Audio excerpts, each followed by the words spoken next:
Hello? David Dearth. Hey, what's going on, Michael? How you doing? Hi. Hey, I'm doing good, Dave. Welcome to Dr. Dusa's Iron Hour. Thank you for making some time for us. My pleasure. Yeah, listen, I'm just going to ramble a little because this call's about you. People want to hear from you. They certainly don't want to hear me. But just, we really appreciate the classic physiques. The guys today are appreciated as well. They certainly work hard, but our focus here at Iron Hour is more of the Rory Liedlmeyer, Frank Zane, Francis Benfato, John Turilli, George Betancourt, David Dearth type of physique. So, you really captured that and still do. So we appreciate any information you could translate. How you doing today, man? Okay. I'm doing great. Thanks, man. Excellent. I'm just going to go over a little bit. You became a pro after winning middleweights in the Nationals, NPC '89, right? Right on, yeah. And you really didn't do a lot of competing before that. I mean, you won relatively early on in your career, didn't you? Yeah, I was pretty fortunate. The year before, actually 2 years before I won the Nationals, I'd won some. Back in the day when I was competing, they had like mixed pairs competitions and that. So a girl and I won the mixed pairs nationals, and did well at like the Junior USA 1 year and then the Junior Nationals 1 year. But I was lucky. I won my second show, which was a local show in Ohio. It was at Canton, Ohio, and then right after that, I was fortunate enough to win the Mr. Ohio right after that, and started competing, on the national level, really early on in my career. Dave, you're born same year as me, '63, I think, correct? Yes, sir. Yep. Yeah. So the timeline. So when you say mixed pairs, I do remember. I remember Tony Pearson was big in that. Chris Dickerson. Who did you win that show with? Who was your partner? A girl named Rita Hatch. Rita Hatch. Yeah, okay. She wasn't a pro or anything, but she was a real good top amateur. I think she maybe placed like fifth in the nationals or something. She did well on her own too, but right. Yeah, because I remember that was the rage for a while and it died out, but like a lot of things do. I mean, you kind of wish it would come back. So anyway, early on, how did you get into lifting? I mean, what made you? Were you athletic, or you just give us some background? I mean, you could talk about anything you want, actually. Well, how I got into lifting, actually I was like imagine this, but I was in a lot of trouble, as a kid in school. My parents were divorced when I was young, and we lived in kind of a rough neighborhood, and so, I would get into a lot of trouble, and I was kicked out of one school district, and, one of the things that my mom, being a single mother, said was, in order for me not to ship you off to a detention center or wherever, you're going to have to start getting involved in sports. And so that's when I got into martial arts and wrestling and football and everything, and was able to excel pretty well in those, and kind of changed my, outlook on, maybe the possibility of, enjoying things that were good for me instead of just always out getting in trouble. Well, it's a story frequently heard. Did you start with the definitive sand plastic weights at home as far as that lifting, or did you go to a gym right away? No, I started. I mostly did. I mostly did like cardiovascular training for my martial arts events or my wrestling. I was unfortunate enough to be at a high school that had two state champion wrestlers, and they were both right around my weight class. So I had to learn how to diet down, to make a weight in order to even make the varsity team, let alone, right, excel in wrestling. So right. I learned how to diet in school, but I really didn't get into a lot of weightlifting until I was injured in football. And they put me on a weight training program to rehabilitate a knee that I had surgery on. And hey, Dave, not to interrupt, but I graduated high school in '82. I'm assuming you were either '81 or '82. '82, yep. Yeah. 82, yeah. And I remember I played football in my freshman year, '78, and the coaches. I was on my own at a gym, and they really, their attitude was they kind of didn't care. They're like, well, as long as you get it done. unlike today. But you remember how the attitude was in the 70s about lifting Right. weights. I mean, Yep. did you experience any of that? Sure did. Yeah, I sure did. In fact, you know, it wasn't even the coaches that put me on the weight training program. It was, you know, it was more of a physical therapy kind of. You know, they sent me, you know, outside the school to a, you know, an actual doctor's facility, whatever, to get my physical training. And I just saw that, you know, as I was getting my knee rehabilitated and stronger, I started seeing that, you know, muscle being developed. And you know, I've always been an artist. I love art. I just you know, I just thought, man, if you can actually do this with your body, I mean, I wonder if there's a way that you could, like, you know, do that to your whole body, you know, just Right. somehow form your body into a. Let me throw a couple of questions at you here. When did you first pick up a magazine? Were you aware of bodybuilding? And when you were a kid, were you inordinately strong, particularly strong? Did you gain muscle quick?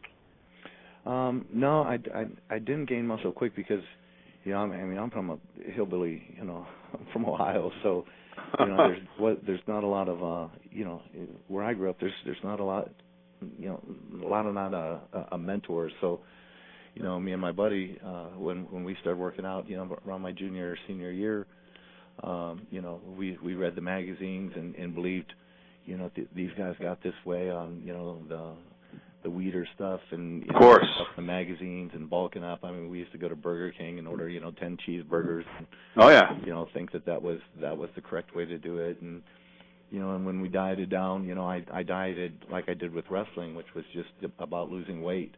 You know, wearing the rubber suit and spitting and, you know, getting ready for a show that way. I had no concept really of, you know, how to maintain muscle mass while I was losing, you know, body fat. So my off season, you know, when I first started out bulking up was, you know, eating every single thing you could, and then, you know, to try to do a show, it was just trying to, you know, lose as much weight as you could. right. Obviously, that wasn't a recipe for success, but no, we called it emaciation. I mean, yeah. you know, when I competed when I was 16 the first time, 15, and you know, it was, you're probably familiar with the tuna fish salad vinegar. I don't know what the hell. Maybe you got a baked potato every third day. I mean, it was really like a baton death march type of thing, just to, you know, to get cut, but you lost the mass. I mean, that's, Absolutely, yeah. You remember that, right? Unfortunately, I do. Yeah. Yeah, I do. You know, Dave, let me just, I'll interrupt because, you know, there's just certain things you may not think are of interest and I do, or vice versa, but, you know, you had that physique that's so desirable, you know, you could look good in a suit and you could astound with the suit off. And was that kind of patterned after, I mean, were you attracted to Zane's physique when you were younger, or anybody in particular? I was, you know, I mean, that's the only, you know, that was the only connection that I had to the bodybuilding industry, was the magazines. So, you know, I mean, I was, you know, there's Tim Belknap, Boyer Coe, right, Hank Zane. I mean, yep. I would just look at these guys and just be like, you know, man, if I could take his arms and put his legs with that and do, yeah, you know, I would just, you know, I had so many that I admired. But then also that I would look at them and say, man, well, if that was me, I'd like to, you know, look a little bit different in this area or that area. So, you know, right. I didn't have really one particular person that I just really said, man, that's what I want to look like. I've just always had a vision of, you know, what I thought a perfect physique would be. Right. So now you're training hard. You're a kid. At what age did you first compete?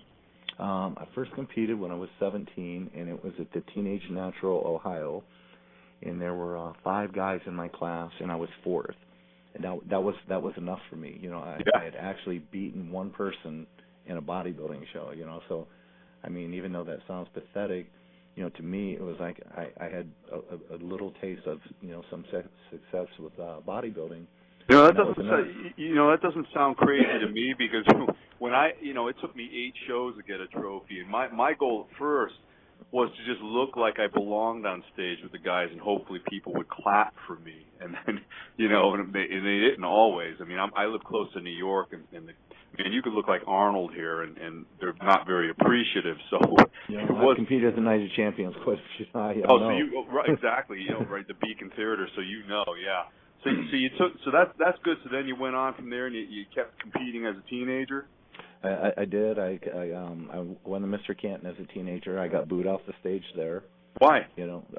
Just because there were bigger guys, and I was more symmetrical and tighter and more conditioned. But Dave, let me ask you, if that happened today, and it was you and those bigger guys, what do you think the decision would have been? Today? Yeah, I would have been last place. Right. Yeah, we'll get into that more as we go. But so you won that, and that was fantastic. Beat those guys. And I made the decision to go from a small city show to do the state show. And everyone of course laughed at me, and by this time I was starting to really understand what the art of what I wanted my body to look like. And at that point my confidence was just that was like, look, all I can do is look, I just want to present on stage what I think is the very best physique that I can. And you know what, if somebody beats me, they beat me. Right. But at least I know that, when I stepped on stage, this is what I want to look like, and that's just kind of the foundation to my whole career, was that as long as I'm on stage looking what I want to look like, and I know that I did everything I can to get that look, wherever I place is irrelevant. I don't have any say in whether I get a trophy or win or whatever. And so, Dave, you'd agree that you were never your the way you thought about yourself wasn't delegated by what 7 judges thought of you. I couldn't care less what they thought of me. I mean, about the only time that I really had a problem with the judges was when I came back from the WBF, when I had crossed over and I had come back, and it was some of the shows that I was in the best condition of my life, and way better condition than a lot of the guys that were beating me. And I had Wayne D'Amelia, come and tell Aaron Baker and I, several times, look, it doesn't matter what kind of shape you're going to show up. You got to pay the price for. Dave. I'm looking right now at muscle memory. I'm in front of my computer here, and they got you on here and your history. Yeah, and I can see what you're saying, because you were into WBF. And we'll talk about that, because I think, were you in New Haven at all, over at Gold's Gym where the base was for the training? Yep. Yeah, because I was there too, and I might have met you back then. I was kind of the unofficial chiropractor for the guys. But then I see all these placings, just like you said, and all these Grand Prix and Ironman Pro and Niagara, and they got you kind of in the middle of the pack here. But that was the word that was ordained, that you guys were going to pay. I mean, if you came back. Right. And that's true, right? So at that point, I did care what the judges were saying, because it was blatant that it was it was that's kind of a slap in the face. Technically we're saying that you should have placed higher, but we're not going to let you. So at that point you can't help but be a little I don't know, feelings being hurt. You're a little pissed off. Yeah. What's the point? And you can speak freely here, by the way, if you want. Okay. So believe me, don't be reticent. Just going back, when you were getting better as a bodybuilder, what did your mom or your peers or people around you think of the whole thing? I'm sure it's pretty much the same as that part is probably pretty much the same as today, because you get your group of people, and when you're training, everybody's all up your ass when you're looking good and getting ready for a show and telling.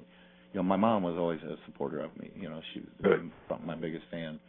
But you got your guys in the gym telling you look great, this and that, and you just have to kind of learn to tune them out, because you could look great in your home state, but when you walk out, the first time I walked out on stage at the Nationals as a light heavyweight, I was about 188 pounds, and I saw Daryl Stafford and some of these other guys that had to cut down from 250 to make light heavies, and I was like, this is crazy. I'm definitely not there yet.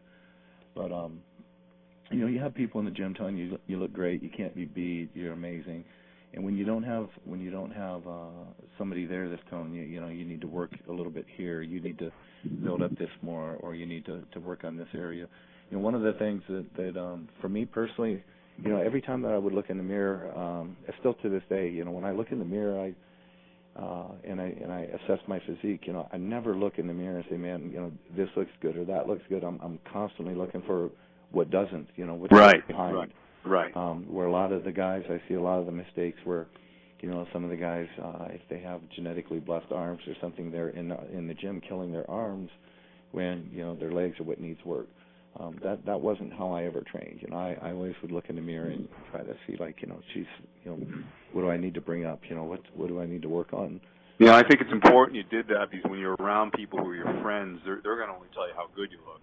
That doesn't help. That doesn't help. But, I do want to add here for people who don't know, I'm looking at the 86 Nationals, which is the first time you went in. You said it was, quite the shock, and you took 13th. In the middleweight, Gary Stridham won the overall. The guys in your class, Shane DeMora, Paul Jean Guillemette, Franco Santarello, even Leon Brown from the Pumping Iron days. I mean, you stood, all of a sudden it was a baptism of fire. You were among the best ever. But then you came back and you won it, I think a couple of years later, 89, right?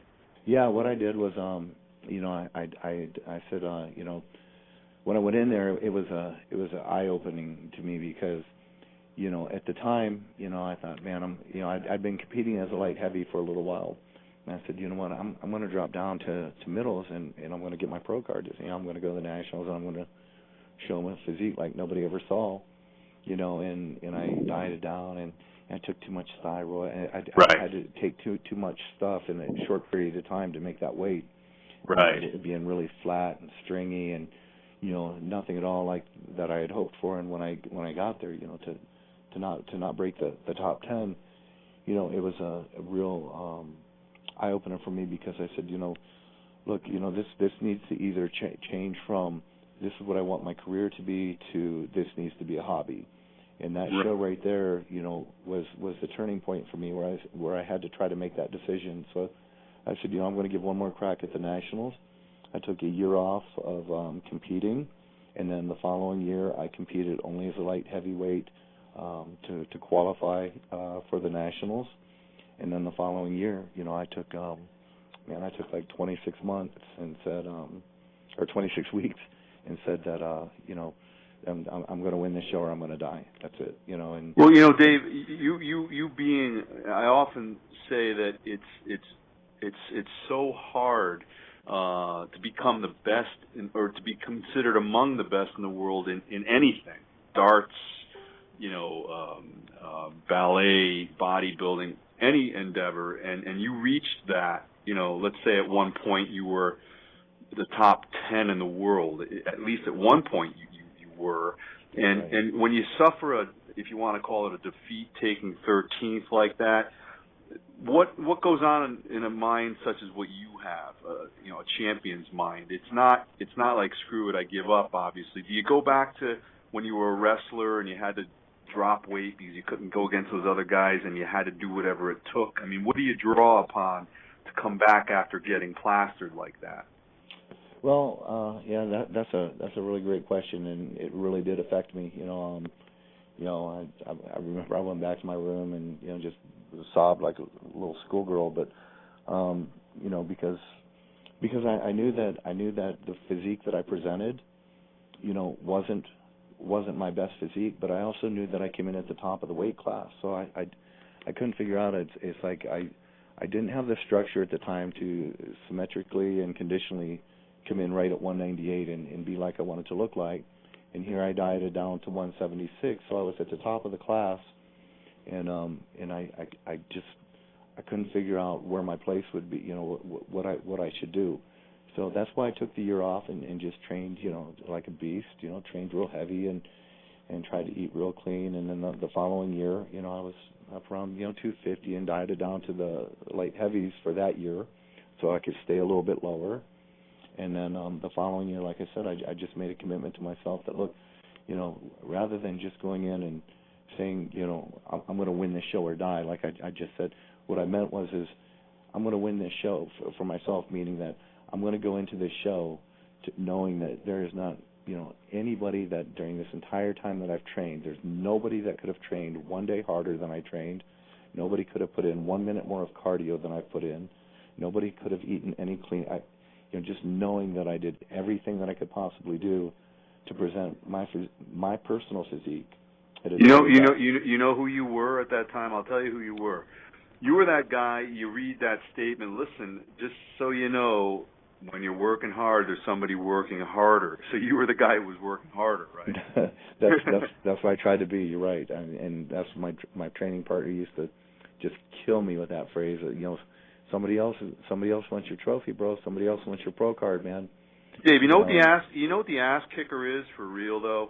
Everybody talks about being the best, and it's folly because you really can't. So I like to say, try to be the only at something. There you if go. you could be the only, there ain't no competition. But I'm looking at 89 nationals when you did win your class. I mean, looking at the overall, Troy won. Troy Zucolato won the overall. Right. And then Franco Santarello was light heavy winner. You took the middleweight, Alan Inquinos lightweight, and then Mercury Morris Claiborne bantamweight. So those are all tremendous. I mean, for the overall, was it close? Because the reason I don't really care about. I don't think you care either as far as actual placings. It's more of the the process, but just the mindset back then for the, let's say, the top 3 or 4 in each class. Was it close for the overall? Because now it's just like whoever's the biggest. Unfortunately, right. I don't know if your type of physique is appreciated anymore in bodybuilding, competitive bodybuilding. But back then, were you really in the mix for the overall for that show? I would probably say no, but I don't really know. I know that after prejudging, one of the judges snuck up to me and said, "Look, you got straight ones. You've got this." And I was so ecstatic about that by the time that the finals came, I really thought it was between me and Franco, and I didn't see Troy coming out and taking the overall. No disrespect to Troy. Right. Troy's a great bodybuilder and an amazing guy. Good guy, great guy. I've interviewed him. I'm going to have him on here too. He's a real cool guy. Just great. But just for whatever reason at the time. Hey, Dave. Before we go on though, that I'm a real asshole, right? Well, then we should get along just fine. Yeah. I'm joking, I think, but I'm sorry. Go ahead. Yeah, but no. I mean, I don't know. I don't know how. How I placed an overall, and frankly, like I said, once the judge told me that I got straight ones and I would get my pro card, I felt like, anything on top of that would have just been, Yeah, that's like a dream. That's like a dream. So you won. You got your pro card. Now, did you go right into? What changed for you when that happened? Did you hear from Weider? Did you go to California? Did you stay in Ohio? It was actually before that I did the Junior USA, and this was when I was competing as light heavy, and I think I got like 5th, and there's a guy named Ed Connors, and Ed Connors is like, if nobody knows him, he's probably one of the main pioneers in this. The biggest unsung hero pioneer. He's helped so many guys. So many, and he pulled me to the side and said, look, you've got potential. I want to bring you out to California. I want to give you some work. You need to be out here. You need to get out from Ohio, and I did. So I went out and hung out with Ed for a while, and he took me into Gold's in Venice, where man, that blew my mind. I wanted to quit bodybuilding the first day I walked in there and saw Tom Tyler's training. Let me just stop you. Right now, I'm doing a little training with Evan Centopani, who's one of the current IFBB pros. Real nice guy, and he's a giant. I've been training. I'm 52. I've been training for 40 years, whatever that means. But I swear to you, when I stand with him, I just feel like I've never lifted weights before. is that kind of how you felt when you went in there? Heck, I've felt like that standing on stage before. But yeah, and Tom wasn't even training legs; he was training back. And I remember just standing there watching him on a set of cable rows, low cable rows. He was doing rep after rep after rep, and I had never seen anybody do more than 20 or 25 reps, right? On something. And his partner was just pulling the pin out and dropping him down. I mean, the man was just a beast on this machine, and I was just watching him. And when he stood up, he had gloves on, and when he stood up, I was watching like I saw like blood trickling down his fingers from holding on to the grip so long, and I'm like, oh my God, if that's what it takes. You know, you mentioned the gloves and the blood. These guys like to say, hey, if you wear gloves when you train, they should match your purse. Maybe they Yeah, well, I mean, I don't think they had to have been much of gloves, you know, that he was wearing if his hands still bled. So you know, it's funny, you know. when I was 16 in 1980, I went out and visited some friends, family friends, and I stayed there, and I went to Worlds, and I saw Platz, and he had, it was like 500 pounds on the bar, 405, whatever. It was a ton of weight, and he just did 40 or 50 reps to the floor, Yeah. you know, like a piston. And that's, you know, when that's the first thing you see, and you're 16 or 15, just like you said, you know, I'm thinking, man, I've just got to find something else to do. You know? Right. Yep. Yeah, for sure. So you were out there, and how did things progress at that point? They progressed well because, you know, Ed introduced me to a lot of the pros that were training in there, and because of their respect for Ed, you know, they kind of took me under their wing, and you know, I learned an awful lot. And while I was out there, you know, there was a lot of other people that were getting ready for the nationals in '89, and I didn't want to be around them. You know, I didn't want, you know, I didn't want my mind focusing on what this person looks like or what that person looked like. So I came back to Ohio to finish training. You know, to finish training for that because I just wanted to be alone. I knew what I wanted to look like. Right. I didn't want the distractions of seeing fellow competitors in the gym because once you start getting dieted down, you know, your mind doesn't think like as strongly, you know, as it does when you know, when you're not depleted. Right. And I know that. So, you know, I know that, you know, I didn't want the insecurities to start to kick in once my mind wasn't thinking correctly. So, you know, I came home and I got my people, and I said, look, you know, just destroy me. You know, when I think I'm done, you know, don't let me up. You know. You know what that reminds me of? You know, Dave, I just talked to John Defendis yesterday, you know, one of the most intense trainers ever. And when he trained with Mihalik, who, you know, you probably heard stories about him, John theorizes that Mihalik had Defendis train with him because Steve wanted somebody to kill. And that was his whole mindset, and that's how he trained so hard. It was like death is going to come or something, you know.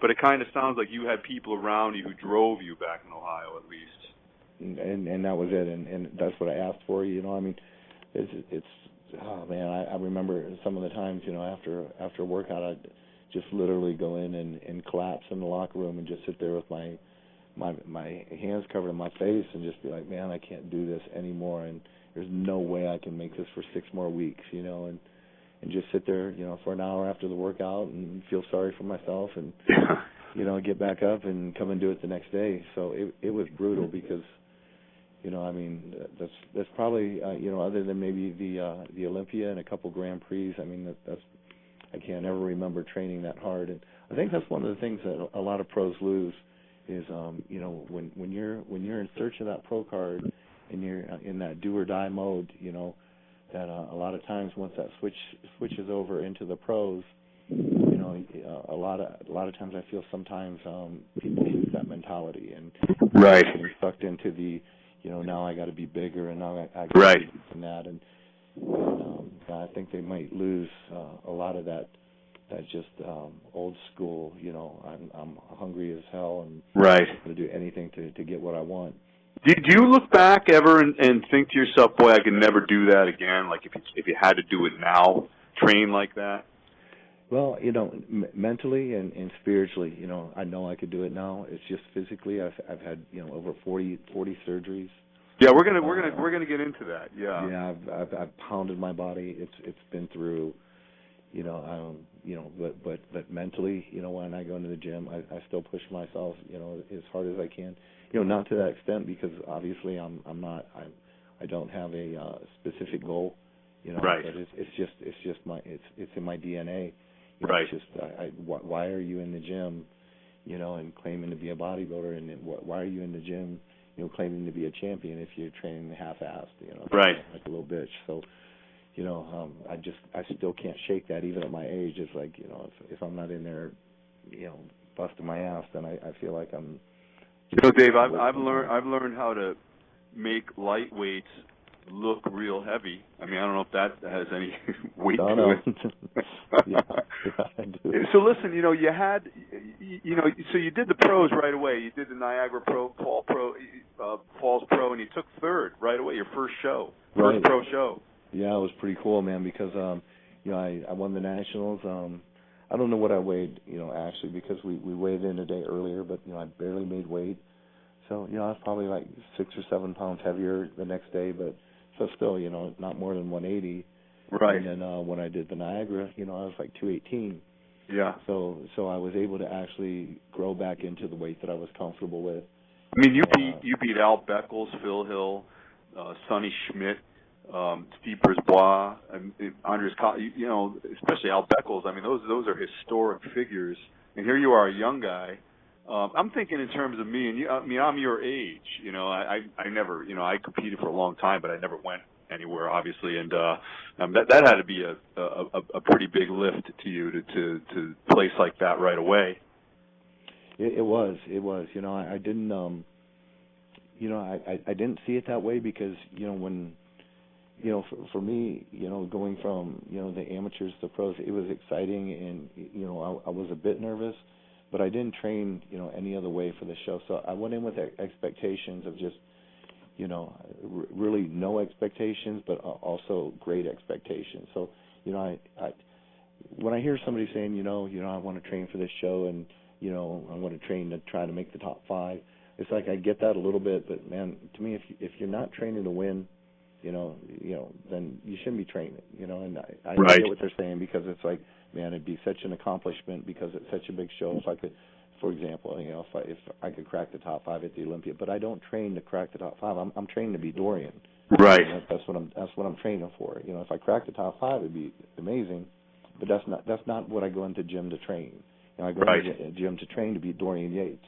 Right. Or whoever's the reigning champion of the show I'm competing in.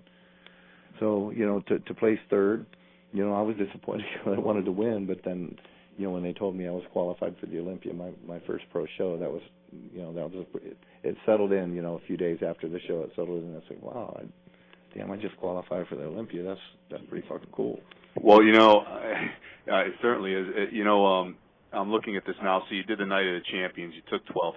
But then and this is interesting and probably very, very interesting to anyone who's listening, you went to McMahon. Yeah, I mean, what caused the exodus from the IFBB to McMahon and the WBF? Well, yeah, it was really he came to me personally. Well, he had sent one of his lackeys to talk to me, and it really didn't it really didn't interest me. Somebody starting an organization, a wrestling god starting a bodybuilding organization.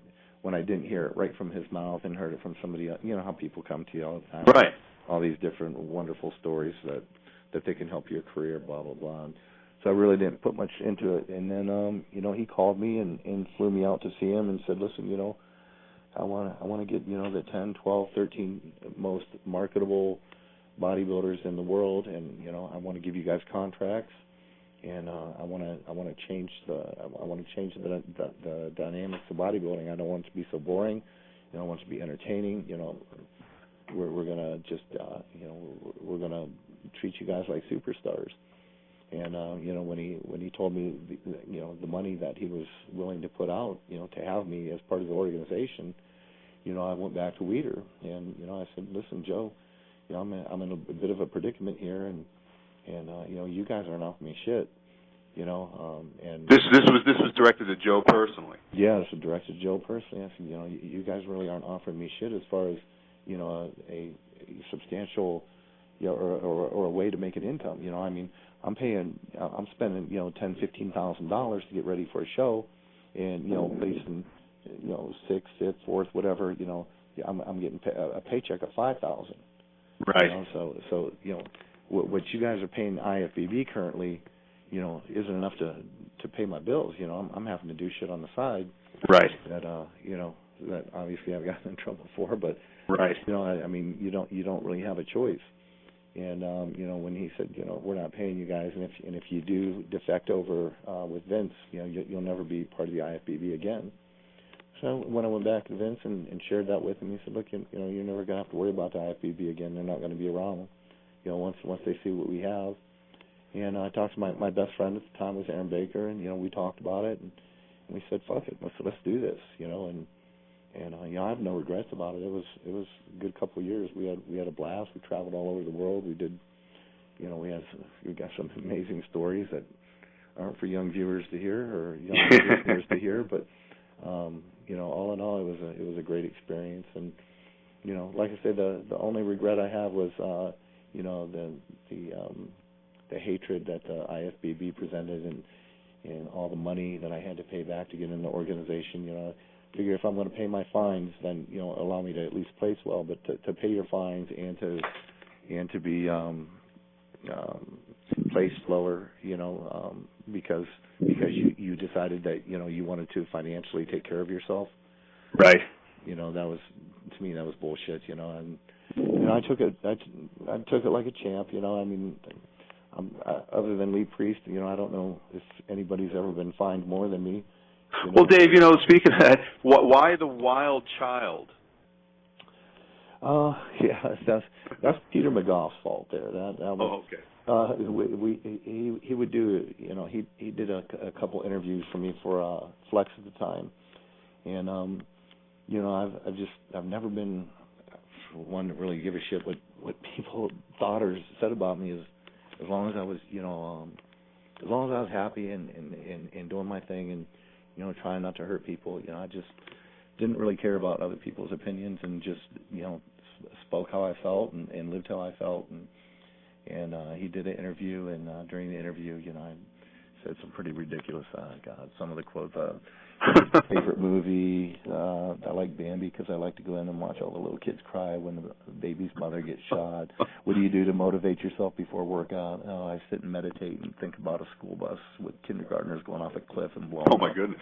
Just, you know, just random, stupid. And he printed it. And oh, God. From that point on, I had hate mail from mothers and. Really? So, yeah, and then, of course, getting in trouble, you know, all the time while I was competing still, and you know, my background history with, you know, drug issues and legal issues and everything, the bad boy and the wild child, just kind of. So McMahon wanted to build a persona behind each guy. He wanted to take the wild child and the bad boy from the IFBB and add my, you know, my music into it and put the rock and roll into it. So, you know, rock and roll wild child was born in Vince McMahon's eyes, and that's who I was for a couple of years. And, you know, what it is, what it is. But it was a good experience, you know. So you did go back to, you know, like we already discussed your placing, so they were pretty much hammering you there. But you lingered for a few years. I mean, you competed right up until 2001. Yeah. Well, you know, I mean, like when I would compete in the U.S., you know, one of the best shapes I was ever in was at the Olympia, and you know, I thought, man, there's, you know, looking at the lineup and, you know, looking at the guys in the show, and even to this date, I you know, watch a video every now and then or something and think, you know, there's no way I'm not going to crack the top 10, and I was told at the beginning of the show that wasn't going to happen. Really? You know, and I didn't. You know, I placed at the bottom with, you know, the also rans. And Dave, who told you that? Was just somebody? Wayne D'Amelia. No kidding. Yep. Wow.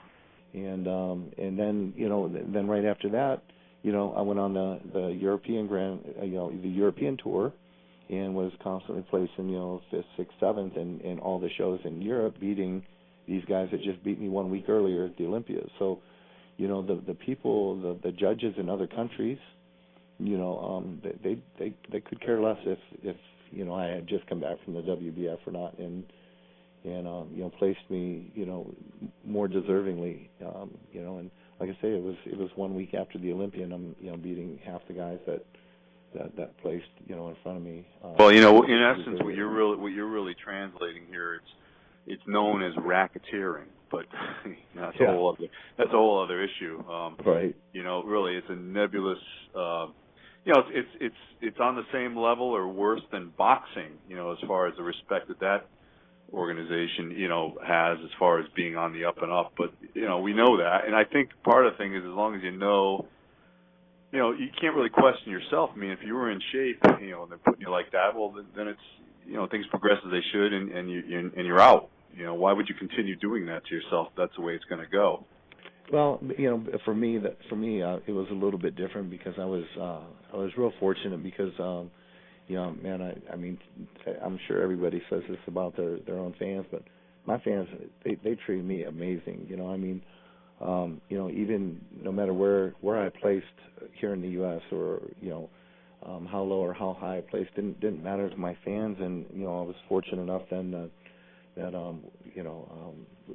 people were putting me on the covers of magazines, and I was getting contracts from other people outside Weider, and Weider did finally come around and give me a contract, but even it didn't matter where I was placing, and that really helped a lot because it helped me with my whole approach of, look, I just want to go in at my best, and if I'm at my best, then hopefully people appreciate that, and they did. And so to me that was winning for me. Whether I won a show and got the medal and the check, or whether I didn't, I was still making money because my fans appreciated my physique. The media appreciated my physique. They gave me the attention in the magazines and the contracts. So I was still able to make an income, right? Not through prize money, but through endorsements and through You were still a viable product. Yeah, exactly. Dave, where would you say you were at your best? I mean, what body weight? At what point were you happiest? Well, I never competed as a pro, other than the WBF when they drug tested us that one year. But I never competed outside the range of the lowest I would get would be 218, and I did the Ironman one year at 230. But usually between 218 and 224. I mean, every pro show I was, pretty much in that between that weight, and I never was into the carb depletion and the. Well, I was gonna ask you that. Is there anything you can?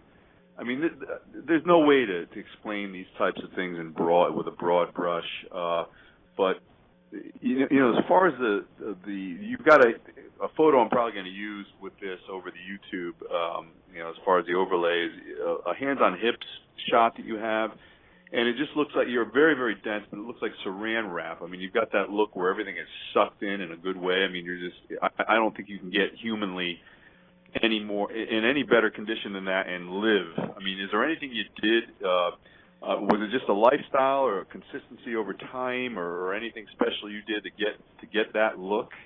Well, I would start 18 weeks out, and every Saturday, I would figure out what time the show was going to be, on that day, 18 weeks from then.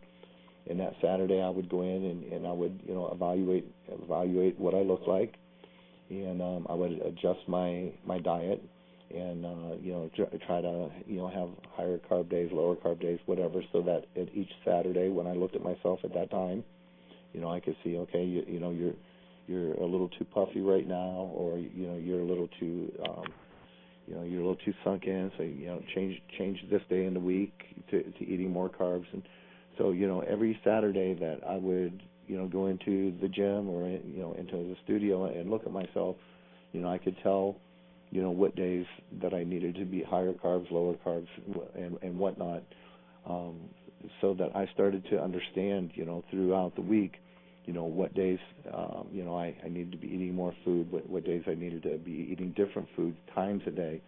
I really tried to educate myself on how my physique would react to certain drugs or certain supplements or certain foods. And all that 18 weeks was a learning process for that last week, so that when I went into that last week, I wouldn't have any confusion on what to do, just because my mind was drained. I'm doing 3 hours of cardio a day. When you get like that, if you don't have a plan, going in from 6 weeks out, if you don't have a solid plan to follow, you start getting goofy and thinking, man, I should take more of this, or I should do more of that. Right. So that's kind of how I went into it, and I realized that, man, a lot of times, these guys are taking in so much potassium and cutting out their sodium, and your body's going to regulate itself. If you take too much of something and not enough of something. So I would never really, I rarely never went hardcore at sodium loading or carbon up with insulin, or any of those things. I wanted to know Friday night when I went to sleep what I was going to look like Saturday morning. If I hadn't been eating, pasta and cheeseburgers and steaks that whole time, why would I do that Friday night and not? Well, Dave, that to this day, you'll hear of guys, they get fancy the last week or the last few days, and why would you present such a departure to your body when it's gotten something on a regular basis for many, many weeks and all of a sudden change? What the hell do you think is going to happen? It's usually not going to be good. When you think about it, it's insane, because it's like, if you've really busted your ass that hard, you really want to take a chance. You really want to roll the dice. Maybe you could come in a little bit better, but maybe you could, your body could have a reaction. You could end up looking like shit and ruin everything that you just put your heart and soul in for all that time. Happens all the time. Hey, Dave, such a streamlined, balanced, if I may say, Zane-like physique, which I think the tide is turning back to that now. Did you do any, as far as training, was it the basic, people like to think that there's all this streamlining and specific training and shaping, and it may be, but were you more of the deadlift, squat, bench guy, the basics, heavy all the time, or would you get more specific to gain that look that you had? My philosophy with training is that, I don't really think there is a correct way, 100% correct way for people to train. I think you need to find what works for you. What works for me was like, hey, if there's a period that deadlifting and benching heavy and squatting heavy, are working, then that's what I'm doing. But if I get stagnated out, if things start to level off on that, then I'm not afraid to get on a leg press and giant set 50 reps on a leg press and 25 on the hacks and finish it off with extension. Whatever I needed to do to have my body to continue to progress, that's the favor. That's what kind of training I favor. And I think a lot of times people are like, well, right now I'm doing Dorian Yates' workout, or I'm doing whoever's workout, and it's like, well, that's their workout. It's like, maybe do that for a while and try somebody else's, and then take what's working for your physique from each of their workouts and try to create the workout. Don't be afraid to create the workout that's best for you. And I think that's one of the things that people really don't get the gist of, is that, look, bodybuilding it's a very intimate and very personal. It's a very personal experience, and if you don't make it personal for yourself, and you're so busy trying to do this guy's workout or take this guy's drug cycle or do all these things, then you're not really maximizing the potential that your body might have for doing things a little differently. That's very well, it's very well said. I just talked to Doug Brignoli yesterday and pretty much mirrored what you just said. Now, you mentioned, training really hard, some people try to do the Yates thing and they go too heavy. And I know you mentioned the 40-some-odd surgeries, but specifically to training and bodybuilding, did you ever suffer any injuries at all? Tons. I get stupid too. That's how you learn. When you're pushing yourself to the very limit, sometimes you lose track of where that line is. And I remember the first time I tore my quads. I was getting ready for the Arnold Classic, and I was 3 weeks out, and I had 2,500 pounds on the leg press, which, in hindsight, that's really stupid. When you're that depleted, and your body's been through that kind of hell, you don't need that kind of weight 3 weeks out from a show. But I didn't have that shut off switch as far as just going for everything that I could. I had to learn from that major injury but I didn't, because then the very next year for the Arnold Classic I tore my other quad. Reps with 600. When 2 weeks out when I didn't need to be doing that. So yeah, it's really hard to say I got to push myself to the actual maximum limit, but not realize that look, there's only so much the human body can take, and sometimes that's a line that a lot of us that have been injured training. Just weren't able to figure out just where that line was. Well, Dave, they say that scar tissue is stronger than healthy tissue. So exactly, it's not as functional. I can tell you that. there's always an upside. So you know, all right, so take us up to speed now. You know, you've had some. I know you had some devastating. I see on Facebook and you put yourself out there and you've got some really good posts and amazingly you've had some heart issues, actual heart surgeries, not just one.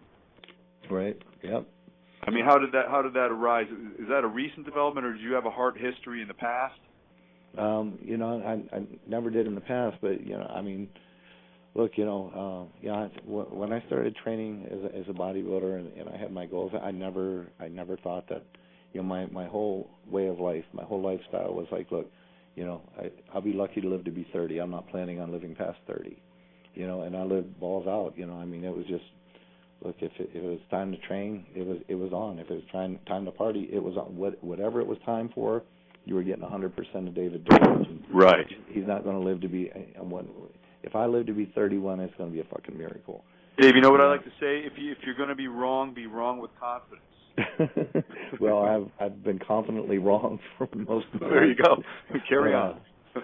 But you know, there's no regrets. You know, I mean, when they told me, you know, look, you got your LAD blocked. It could be from God knows. I mean, you've done just about everything that you shouldn't do for your heart. So, who knows what it's from? You're probably not going to live through this. You know, it's like, you know, my family gathered around and people asked me, you know, did you regret this and that? And I was like, no, I don't regret anything.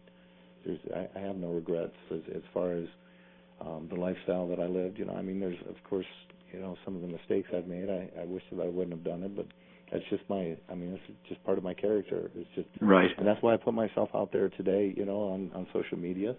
You know, a lot of guys just put out there, you know, how wonderful they are and how amazing this workout's going and that's going on. And oh man, I can't help people if I do that. You know, it's utopia with what you see, and they'll only let you see what they want you to see, and that's why in my interviews, you know, I like to, you know, I don't want to say I don't lie, but I live in my truth, you know, my personal truth, and everybody's truth is different. Oh, you got great posts. I love to read your posts. Well, thanks. I appreciate it, and you know, I'm just, you know, people don't realize what they're looking for, but what they're really looking for is something that's real, you know, the real thing, and you got none of that anymore. Everything is bullshit now. Not to be overly cynical, but it's true. So in my search, I'm just talking to guys like you and other guys that I grew up admiring. I get to talk to them every single day. It's absolutely amazing.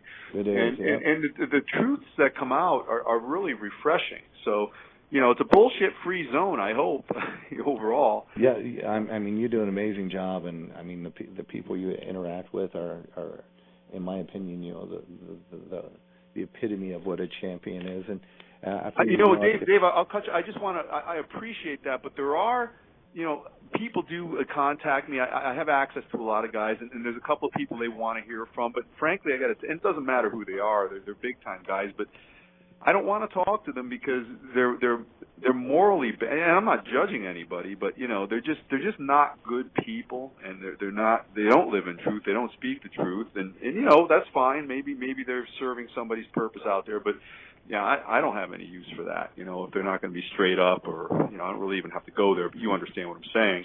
I have mad respect for you for that. I mean, that's big time to be able to say, you know, look, I could have some paper champions on here if I wanted, but you know, I want truth. You know, I want. You know, Dave, I appreciate it, but you and I know everybody, when it comes down to it, is bone and meat.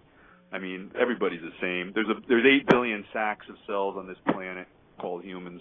You know, ultimately, right. We're all basically the same. And look at you. I mean, you know, not for nothing. You had to. You know, listen. I've had a lot of surgery too, orthopedic surgeries. I've had like 20.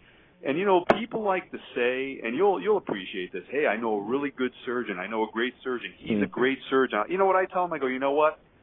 You know you've had a great surgeon when you woke up. You know who you really need to be good is the anesthesiologist, so they don't fuck you up. So listen, a guy like you, I'm looking at the picture you put, and this is what I think in my head when I see this, when you post this on there. Did you know what a lot of people do? When they drive their car and they look at a car accident, on the outside they're saying, oh, man, I hope they're okay. On the inside is saying, I'm glad it ain't me. Oh, yeah. Maybe that's human nature. Maybe I do that too. But when I looked at your photo there, and you know, you had several of them, but you're laying in the bed and you had you were cut in two and you had the heart surgery. I'm thinking in my head, man, that is scary as hell because, you know, when you're going under, you're talking about the heart. They're not operating on your toe or your elbow or your shoulder. And man, listen, you don't know if you're waking up or not. That's right. And the reason I even thought of that just now is like, you know, yes, a couple of big-time guys that I can get on here. I don't give a shit. I really don't. I mean, you know, I admire, you know, they've gone far. It's very, as we've said earlier, it's very hard to become the best in the world at anything. And maybe they've done that for short periods of time. But, you know, if they don't appreciate where you're coming from, the mortality and the fact that you could be gone in a second. Well, that's what I thought when I looked at that anyhow. I'm like, man, this guy is just, man, he has just gotten hammered.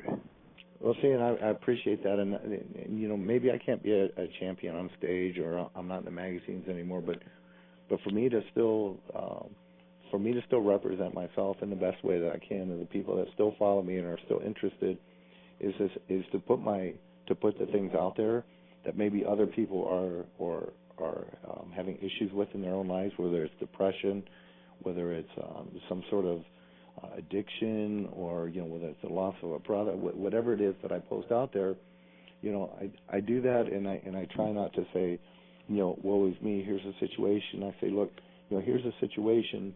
Now, if I can put something out there that you can relate to, and you're relating to this, then watch me overcome this, and by that, I'm hoping that you realize that you can do it too. You know, that's my whole reason for putting myself. I don't put myself out there to. You know, I put myself out there, and I've got my share of haters that bag on me for it, but it's not for them. It's for somebody out there that might be experiencing, you know, a really dark time in their life, or a really difficult time in their life. Well, Dave, you realize, you know, as far as the so-called haters go, they love seeing a guy like you who was at the tip top, you know, great-looking guy, paragon, you know, like a Steve Reeves level type of guy, you know, and you know, ostensibly it looks like you have everything going for you, and people, it's by their own fault. They feel reduced or minimized just by the fact that you exist. But I think they feel legitimized when a guy like you falls, and that's why they're, you know, you know, it's like that old axiom: beware of the people who don't clap when you win. You know, those are who those people are. Exactly. And you know what? I mean, you've got those people. You know, I've got those people. We all have those people, and the difference, you know, between a warrior and a champion is, you know, what do you put your what do you put your heart into? You know, the people that are going to hate anyway, or are you out there to, you know, help somebody else's life, you know, be better, or to be a role model in whatever way you can be, and if it's by sharing, you know, some terrible things that have happened, and by developing, you know, a relationship with somebody else that might be in that situation, and then being able to say, look, you know, here's what I'm doing to crawl out of my hole. You know, here's where my faith is. Here's what I'm doing, you know, on a daily basis to overcome this situation. You know, hopefully then, you know, by doing that, it's helping to relate to anybody, you know, anybody in the situation that should have. Dude, reading your stuff. If Dearth can do this shit, I can do this. Well, it's true. Listen, I look. It helps me. I'm not just patronizing you. Again, I always try to call it like it is, and it helps me seeing it. And you know, it's like you hear this thing too. No matter who you're talking to, somebody's going through a silent struggle. You know, blah blah blah. That's true. And your stuff does not at all come over as well as me. I mean, especially from the heights you've been at. And I think, would you agree that you know in your head, in the dark recesses of your mind, maybe there's some stuff, some clutter in the way occasionally, but ultimately when the dust settles and you have clarity of vision in your mind, you know that you're going to be back to where you want to be. Is that true right now in your head? Yeah, of course. You know, I mean, but for a lot of people, you know, they don't know that, but they need to know that. You know, and maybe they haven't been through a hard enough time, or maybe they haven't. You know, but I do, for myself, I do know that, because it's like, you know, it's just the warrior mentality that, you know, I developed, you know, when I was younger, and the constant confidence and belief that, look, you know, I mean, you're going to try me, life's going to try me, you know, just bring it. You know, I'm David Dearth, bring right. That shit, because, you know, at the end of the day, I'm still here. You know, I didn't plan on being here till 30. You know something. You'll appreciate this. I'm in and out of the gym. I think I still train hard. I'm not there to talk, none of that nonsense. But And again, at one time, this is based upon something you just said, and you'll understand this in a second. You know, the gym etiquette's gone, the respect, and you have 2 sons, and I'm sure they're very respectful. But a lot of kids aren't, and some kids, you know, one day just took my weights and just walked away, and I was really cool. I'm like, hey man, dude, I got like 2 more sets, and he said something like, well, I pay dues here too, or something. So I just stopped right there. I looked at him, I said, you know, you haven't received your beating yet, have you? So the kid drops the weights like he's going to throw down with me. I'm 52, you know. I guess I'm still kind of in good shape, but you know that's not even the issue. And he says, "Oh yeah, you want to?" I said, "No, that's not what I'm saying.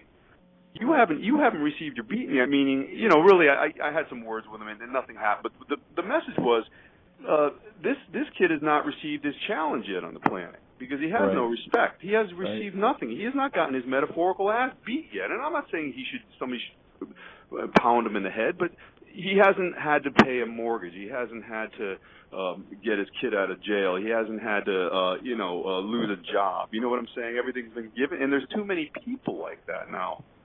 Yeah, there are, but there's not enough people like you and I that are still willing to give that person their ass beaten, their beating. You know, I mean, I am. You know, you might win or whatever, but you know, look, this gym's mine, man. I've been here longer. You know, this is where I make my living.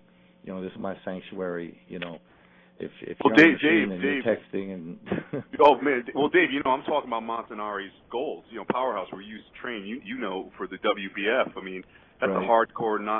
That's one of the few bastions of no nonsense work ethic left.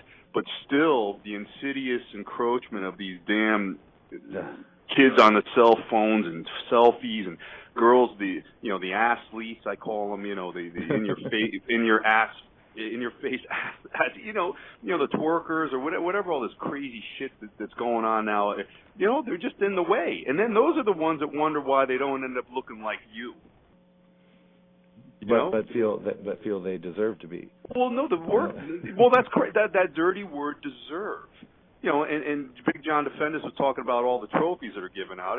You're lucky Dave gives anybody, or John gives anybody a trophy. I mean, you know, but that's the mentality now. Yeah, and the amount of pro cards and the bullshit. Oh. I mean, it's just like even. I mean, it goes back to my kids when they were playing little pee-wee football, and it's like, you know, my kid, his team didn't win a game all year, and they gave him a fucking trophy. I'm like, you know, what are you, we don't want to hurt their little feelings. It's like, man, that's life.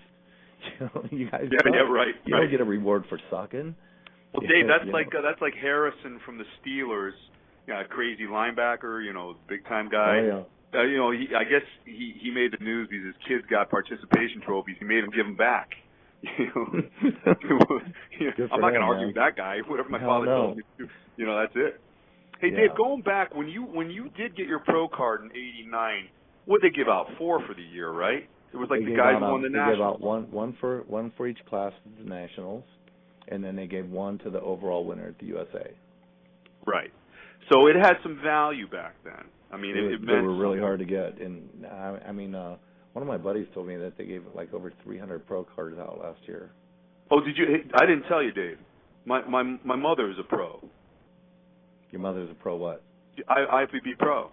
You're kidding? No, yeah, I'm kidding. Okay. but you know now that's not such a big stretch actually, no. Right? No, and especially when you look on social media and you see people. I mean, I'm not bagging on anybody for doing that. No, absolutely not. I don't put IFBB Pro in front of my name on Facebook or anything. You know. You know, I think Dave, I think it's okay that they gain that designation, but I really think what should come with that is the understanding of what it really means or doesn't mean. Because I don't think. You know, you and I will agree. I think a question I like to ask people is, why is it that you do what you do? And most people can't really tell you. You clearly defined why you were competing in bodybuilding. You wanted to win. You wanted to be Dorian Yates. You wanted to be in that position. Okay, so that's fine. That's a solid understanding of what you're all about. But, you know, I've done some marketing. I've tried to help some bodybuilders, you know, make money or make something out of it. And outside of winning, an IFBB pro who just took 5th in a big-time show in my gym. It doesn't matter who. We haven't mentioned his name or anything today. But I went up to him. I said, "Hey, congratulations. What's next? What are you going to do next?" And you know what he said? "I don't know." He doesn't. They don't. They Did you don't slap know him? What's that? Did you slap him? No. Well, no, I didn't. He might need a slap actually. But again, that's just sad because even if you're on the wrong track, be on a track. I mean, you don't even know why you're doing what you're doing, and ultimately, and that's why when you're IFBB Pro, okay, what does that mean? What's that going to do for you other than it being a big money grab for the powers that be? What do you think about this, Michael? I mean, it's like, my placings in that, some of them may have been political, but, when I was competing, I mean, you think about the guys. It's like Flex Wheeler, Chris Cormier, Sean Ray, Aaron Baker, I mean, Milo Sarset. I mean, there's reasons that I didn't win every show. I mean, it was deep. And, and when we go to a show, we didn't like each other. But after the show, we had a camaraderie. It was an era of that is unexplainable to today's people. Don't forget it. It's like, look, man, we were all tight. We hated each other contest time, but we traveled all over the world together. We would go out to eat. I would go to their country and train. They would come to here to train. We all knew each other. We all loved each other. It was a brotherhood. It's fucked up today. I mean, it's brutal today. Oh, forget it. And I mean, everybody's a critic. In my opinion, everybody kind of looks pretty much the same. Absolutely. You don't have the crazy. I mean, back, I keep saying back when, like I'm a dinosaur, but during my era, you could almost tell who was who by their silhouette. Oh, absolutely. When they came out. You can't do that today. No, and you hear this a lot. Even the females who are overly hormonized and they're gigantic and again, do what you want to do, but the explanation. I'm looking at it from a marketing approach. Why are you doing this? Where are you going with this? Maybe I can help you, and that's where the articulation on their behalf stops. And you know what I get a lot, and you probably hear this. Well, he or she works really hard. Well, what the fuck does that mean? Guess what? ISIS right now is working really hard to take us down. They're working hard. Burglars are working hard. Vendors are working hard to rob my ass. What's that? It's part of your job, bro. We get that. That's a given. You're supposed to work really hard. Let's go beyond that. No, I don't have nothing after that. Again, it goes back to the why. I don't think people. And again, it sounds like we're attacking people. We're really not. I'm just putting things on the table. I like to understand things. Why are you doing this? What is your place? How can I help you? Why are you and I even talking right now? I don't know. Well, I am kind of attacking people. I mean, attack away. Please do.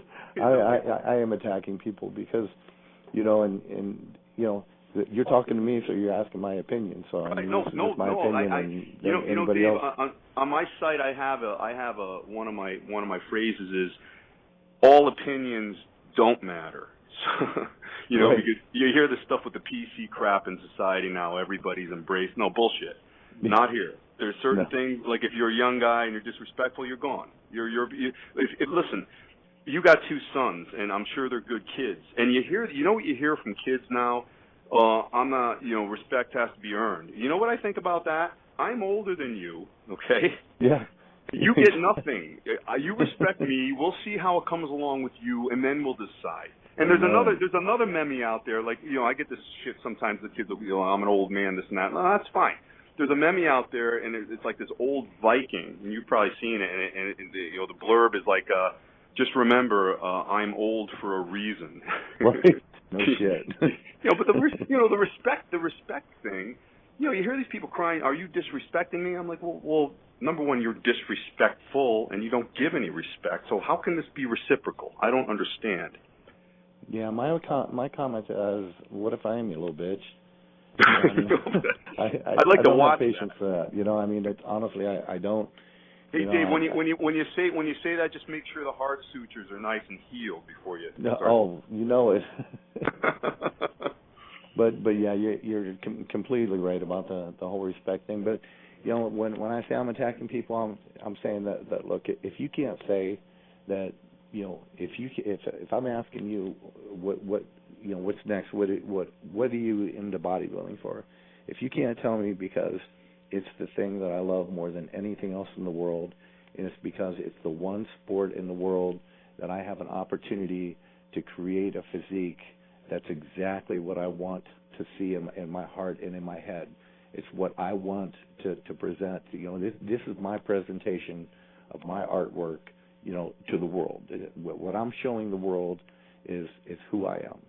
Right. And I love this, and I am so passionate about it, and I enjoy it so much that I don't know what I would do if bodybuilding wasn't in my life. If you're training for trophies, if you're a trophy hunter, if you're training for any other reason, if you're training because you got picked up, whatever, if it's not because you absolutely love it and you're looking to make yourself the best that you can possibly be, mind, spiritually, and physically, if that's not your answer, you're in the sport for the wrong reason, in my opinion. The finality and firmness of your words, the way you just averred that speaks volumes. And I'll give you a quick story. I was teaching university some years ago, and I started a weightlifting and nutrition course. And again, it took me away from my practice, and that's where I made my money. So I was kind of doing it as a favor to the school. But anyway, I'm in the gym with the kids, the weight room, about 18 kids, and they're not paying attention to me while I'm talking. You'd imagine how that went over. So they're looking around, and I got really mad. I said, get over here, get over here. I go, I want to know why you guys are in here. Why are you in here to lift weights? And so one kid says, well, I need the credit. The other kid says, I want to get a six-pack. And they're going on, and I go, no. You all want to get laid. And then they stopped, and they looked at me. Because these are 18-year-old kids. I said, you want to get laid. This is, and I said, let me tell you something, all of you. And this ties into what you just said about bodybuilders, why they do what they do or why they don't do it. I said, we're all going to live, despite what the media tells you, you're all going to live until 87 or 90 and die peacefully in your bed someday. That's basically what happens with most people. And in the meantime, all of you will have gotten laid. So the kids are starting to snicker a little and everything. I said, and because of that, something that anybody can do and everybody can do, it doesn't have a lot of value. So if you're in here to develop yourself and get enough musculature just to attract a girl and have sex, that's not enough to sustain you for more than maybe a year or two in the gym, and then you're going to quit. So again, you could almost liken that to why do these guys bodybuild and jack themselves up and look really good? Well, I don't know if it's a metaphor or not, but they're really doing it to get laid. Not necessarily to get laid. What I mean is their reason is not enough to sustain them to train for 40 years. Would you agree? That's a great point. Yeah. Yeah. No, think about that. I mean, maybe yeah. it's a lay, maybe it's this, maybe it's that, but it's a shit-ass, lame reason. And those are the people that, a guy like you with integrity training hard, they'll stand in front of the mirror and block your view or take your stuff or talk on the phone and distract you because they're there to get laid. You get my blood pressure going up right now thinking about. Oh, sorry, bro. Sorry, man. Nothing worse than some guy pulling up. I've still got all my licenses and everything, so I can talk you through it over the phone. Skinny little guys pulling up their shirts to look at their abs in the gym, someone on my machine texting. Oh my God! You'll love this one. My friend and I were training a few years ago. We're banging it out. We're doing our best. Circa 1975 pump and iron scene. We're doing T-bar rows. So, this young chicken-ass girl comes walking by, probably training 6 months, and she looks at us really quick, and she goes, "Oh, you're doing that wrong," and then she just keeps walking. Whoa. So I looked at my guy. I says, I guess Frank Zane's been doing these wrong for 50 years. That's where I learned them. But that's the type of insouciance and disrespect that's rife. Now, so tell me about your sons. They're not like that, are they? They're training hard. They're looking good. No, they're not, and I've raised them, to want to be better than me. I've raised them to respect the gym and to listen. Your grades, your integrity, your faith. And the most important thing that you can be in life is a leader. I mean, if you start following other kids and doing what other kids don't, you're never going to get more than other kids. Your goal with yourself should always be to have so much respect for yourself that you don't want to use drugs. You don't want to do these things. You want to be a leader. You want people following you and wanting to be like you. When you're in the gym, you want to train the hardest that you can. When you're in school, you want to get the best grades that you can. If they're B's, they're B's. If they're C's, they're C's. But if it's your best, then you're a champion. And that's how you have to carry yourself. And if you're with somebody that's better than you, it's something in particular. If somebody's better than you at wrestling or football or whatever, that's not even the issue. As long as you're doing your best, kids, as long as you're respecting, the athletics, and as long as you have reverence for God and for people, then you're a champion. And that's what I want for my kids. I want you guys to be champions. I want when people say, the Dearth Boys, I want that to be a very special thing. That when the Dearth Boys are mentioned, they associate that with champions and leaders. Well, thank God. Since they were little, and they're like that today. I mean, they're very courteous. They help others. They train their asses off in the gym. They eat well. To my knowledge. Speaking of that, Dave, what if one of them comes in and says, "I want to be a bodybuilder"? Yeah, I've already had that talk. Yeah, I had that talk with both my brothers when they came to me and asked me, and it's hard because I knew I knew what it took, and right.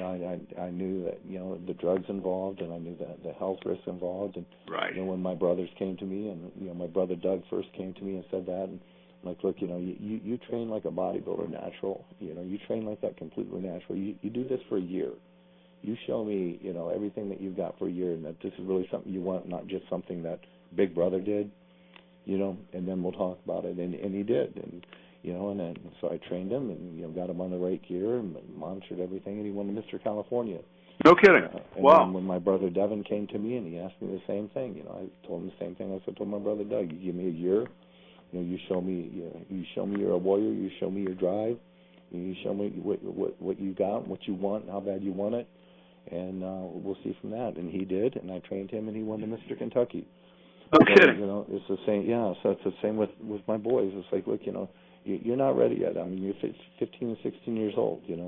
If you want to be a bodybuilder, I'll support that. But you've got some growing to do yet. You've got some things to prove to yourself yet. And I don't want you to want to be a bodybuilder just because your dad was. It's got to be.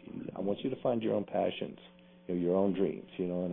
And if at the end of the day it's bodybuilding, then I'll be here for you. But don't think that just because that was Dad's passion, that has to be your passion. You find your own. You find your own. Not to patronize, but it sounds like you're doing it right. And I don't think you could ever predict how things are going to turn out. I mean, you can only do the best you can do as a parent. I'm not a parent. I never had kids. But just a quick question: your brothers, could they have been better than you? Well, man, they're probably going to listen to this, but my one brother, it was 2 years ago today that he took his life. Oh, God. He had just won the Mr. Kentucky, and then 1 year to the date later, he was in the gym on leg press, and he had a brainstem stroke. And, God. He was paralyzed and just really, really bad, and to the point that he just, he couldn't take it anymore and took his life. Oh, sorry to hear that. Doug, once he won the Mr. California, actually Dennis Newman won the overall that year, and then my brother was the middleweight champion. So he did the nationals 1 year and didn't do well, and he said, I'm going to do what you said. I'm going to take the year off. And he did it again the second year and didn't do well, and he made a good career choice, and he changed, and now he's in production. He works on a lot of really high-profile movies, and he's a really respected producer and director in Santa Monica now. And so no, I don't think they could have been better than me. I don't think that they quite genetically had the blessings that I ended up with. They definitely had the work ethics, but I think a lot of it too was I want to please Big Brother, and right. When that's going back to what you were saying just a second ago, really, there's bodies I wouldn't like. I was never very big. I competed at 190. I'm probably a little bigger now, but I'm older too. I don't know if you carry more mass when you're older, and it's not necessarily quality. But yours is more of the physique I would aspire to, and I think a lot of people, there's just much more utility to it. There's more balance. It's more applicable to so many different lifestyles. And I think it's kind of going back to that. You look at bodybuilding. I don't really pay attention to bodybuilding anymore, but they're talking about having a physique division and all these different divisions. And me, I think it's just more ways to make money. I don't think they really care. Definitely. But I do think that, as far as the size it all costs, going to go away because there's just very little quality attached to that. And you know, when I think of like the art and the beauty of bodybuilding, you know, I think of Benacourt, I think of Vensato, you know, I think of Labrada, I think of Sarcev, I think of Baker, I think of Wheeler, I think of Ray. I just think of, you know, and you know what, and for most people, all those physiques aren't truly attainable, but yet as a fan, you can almost believe that they are. You know, when you start looking at some of these guys on stage at 290, you know, 300 pounds, and you look at that, it's like, not only do I feel that's not attainable, I don't want it. I don't want it. You know, it's funny. If aliens, not illegal aliens, space aliens were sent down here, and their orders were to bring a human back, and if they were walking down the street and they saw Mr. Olympia, they just keep walking and say that ain't a human. That's not what we're looking for. No, so, you know, the point you're making, it's so far detached. Like if you watch a movie, there's something called entertainment ideation, meaning if you're watching Tom Cruise climb a mountain and he's in the Mission Impossible, the average person in their head, it's an escape. They're thinking, yeah, I you know, that's me. You know, Tom Cruise, great looking guy and all that, but he looks normal. People can identify with that. Whereas if you're 300 pounds and you look like the top guy, there's a disconnect, and it's not very saleable, I think. I agree. I mean, if you go to bodybuilding.com, their website now, you cannot find. I mean, they're all going towards, you know, the physique style, you know, the lighter. That's where the money is. You know, I mean, that's the corporate. You know, that's correct.